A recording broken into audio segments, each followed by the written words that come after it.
Just a warning right now. What follows is humor and satire until the point that I say that it isn't. Right? Okay. The woman at the well is tired of all the attention she's been getting. I've spoken to her. You can see her story in John chapter 4, verses 1 through 45. And she's tired of all the attention she's been getting from pastors and in our Christian media for at least 2 or 3 decades. She's been getting a lot of attention. She's tired of it. Oh, before we go on, please click like and subscribe, and please share this if it's been helpful to you. And look for other videos on my channel that may be interesting and helpful. So, John chapter 4, verses 1 through 45, we find Jesus talking with the woman at the well. And she's really annoyed at all the attention that's being given to her multiple marriages, the fact that she is living with some other guy out of wedlock when she's talking to Jesus. And she's becoming embarrassed that her story is becoming one of the default places in Scripture which a lot of our churches turn to. And a lot of people know this story a lot better than a lot of other parts of Scripture. And you know, David and Bathsheba are also being embarrassed too. You find the story of their coming together outside of marriage in 2 Samuel chapter 11. And both of them would like that we would give that passage a rest when a prominent leader is found in sin, spending time outside in places where someone he's not married to. Yeah, they're getting kind of embarrassed about that too. They don't want us to keep on bringing the attention back to them. Oh, and Peter, Simon Peter, when he's walking on water and he fails. Matthew chapter 14, verses 22 to 33. Well, he wishes that we would rather read his epistles instead of giving so much attention to this one story. Unfortunately, people know and hear about these 3 stories a lot more than they need to the detriment of going over the whole Scripture. And right now, this ceases to be humor and satire. I haven't spoken literally to any of them, of course. I've seen their stories brought forth too often in too many situations. And it kind of reminds me, in the old, back in the 60s and 70s, the ABC Wide World of Sports, in their intro, they talked about the thrill of victory and the agony of defeat.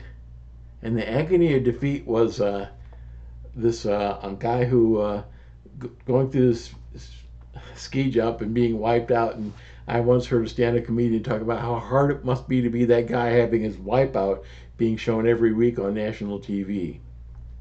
So, in truth, Peter, David, and Bathsheba and the woman at the well are all with the Lord forever right now. I don't think they think about it that much. I don't think they hear about their failures that much anymore. And again, this is just humor and satire. But what I am saying is that in our churches, we need to be more careful not to concentrate and park and camp out on certain stories which aren't nearly at the center of Scripture. We spend a lot of time in John chapter 4. Well, why don't we spend more time in John chapter 5, where Jesus talks about the future issues of life and death? All or in the graves will hear the voice of the Son of Man. Or Ephesians 6, which talks about spiritual warfare. Ephesians 2, Ephesians 3. Romans chapter 6, which talks about our freedom from sin. Romans chapter 8, which talks about living in the Spirit, and then goes on to talk about nothing can separate us from the love of Christ.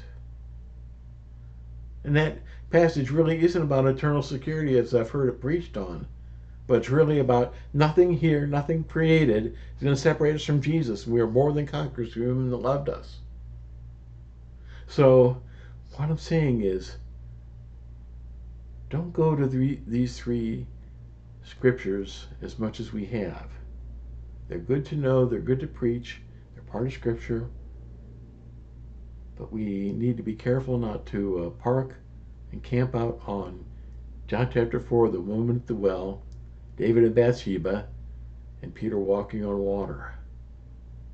If you're in a place of public preaching and teaching, keep on reading the Bible. That's the book that you never put down. And if you never put it down, you'll never be at a loss for something to preach and teach on. The Apostle Paul said in Acts chapter 20, verse 27, "For I did not shrink from declaring to you, speaking in the Ephesians, the whole counsel of God." The whole counsel of God, not just these three stories. Much more than these three passages. Do not park on the same passages week after week after week. Camp out on the whole Bible, rather. And so I'm hoping that you get the understanding of where I'm going with this. The whole Bible, not just these three stories. If you find yourself going back to them too much, you need to be more and more in the rest of the Bible. And people shouldn't be that so much familiar with these as with the whole Bible, and especially Romans, Galatians, Luke, John, so on. It takes time to learn all these things, to preach all these things, but let's be a little back away a little from these passages and go on further and further into the whole counsel of God, the whole Scripture. All Scripture is God breathed, inspired by God, and useful for training all of us in righteousness. So that's all I had to say. That's just a bit of satire, so a little bit of humor. So please take it for what it is, and thank you for your time. Thank you for your attention.